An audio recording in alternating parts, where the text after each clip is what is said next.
சென்னையில் பல்வேறு கலை நிகழ்ச்சிகளுடன் happy street கொண்டாட்டம் களை கட்டியது. இளைஞர்கள் மற்றும் இளம்பெண்களின் குத்தாட்டம் பார்வையாளர்களை வெகுவாக கவர்ந்தது. சென்னையில் 2வது ஆண்டாக அண்ணா நகர் பகுதியில் ஹாப்பி ஸ்ட்ரீட் நிகழ்ச்சி கோலாகலமாக நடைபெற்றது. இதில் பெண்கள், குழந்தைகள் என ஏராளமானோர் ஆர்வத்துடன் பங்கேற்றனர். இளைஞர்கள் மற்றும் இளம்பெண்களின் குத்தாட்டம் பார்வையாளர்களை வெகுவாக கவர்ந்தது.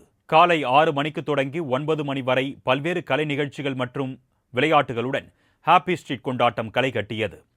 பாட்டு போட்டி, நடனம், யோகா போன்ற பல்வேறு நிகழ்ச்சிகளில் மக்கள் ஆர்வத்துடன் கலந்து கொண்டு அசத்தினர்.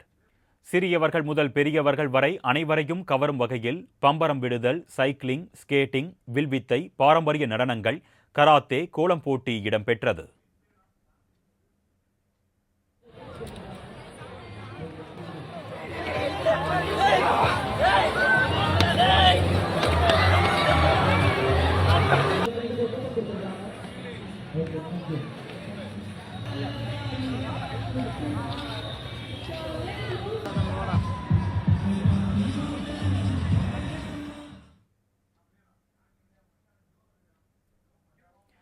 இதேபோல் சென்னையை அடுத்த ஆவடியில் காவல் ஆணையரகம், நாசரேத் கல்லூரி இணைந்து ஹாப்பி ஸ்ட்ரீட் நிகழ்ச்சிக்கு ஏற்பாடு செய்யப்பட்டிருந்தது.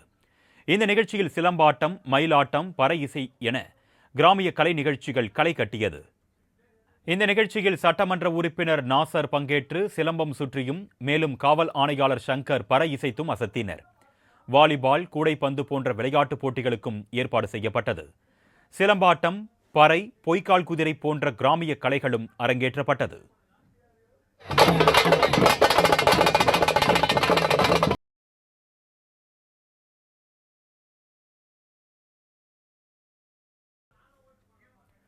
ஆவடியில் நடந்த ஹாப்பி ஸ்ட்ரீட் நிகழ்ச்சியில் பல்லாயிரக்கணக்கான மக்கள் கலந்து கொண்டு ஆட்டம், பாட்டம் என கொண்டாட்டத்தில் ஈடுபட்டனர்.